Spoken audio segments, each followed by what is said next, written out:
Всеки човек носи в себе си код карта, издълбана от небето и земята. А когато два такива кода се срещнат, се ражда съдба. Това е историята на Кубинеца и Сейяри Парада. Две души, които не просто се срещат, те се разпознават. Кубинецът е земяян, силата на планината, стабилен, защитен, непоколебим. Той е човекът, който носи структура, мъдрост и посока. Сейяри е метал ин като скъпоценност, която блести, когато е подкрепена. Интуитивна. Дълбока. Нежна. Земята създава метала. Той я укрепва, тя му дава смисъл. Елементите им не се сблъскват, те се прегръщат. Той носи сила, стабилност, огън, защита. Тя носи красота, интуиция, движение, творчество.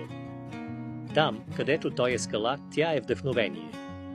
Там, където тя е усещане, той е опора. Заедно те създават пълен цикъл. Две половини на един завършен енергиен кръг.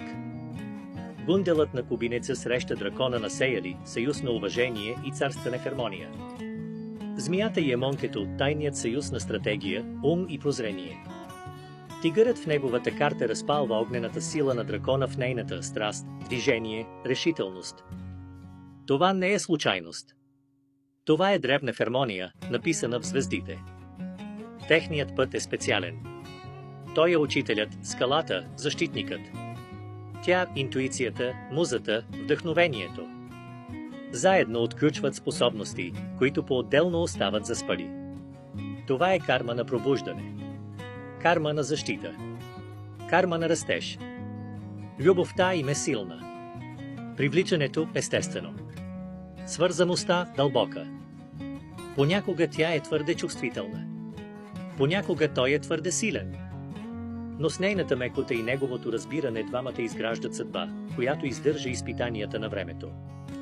Те са 93% съвместимост. Две половини на една древна формула.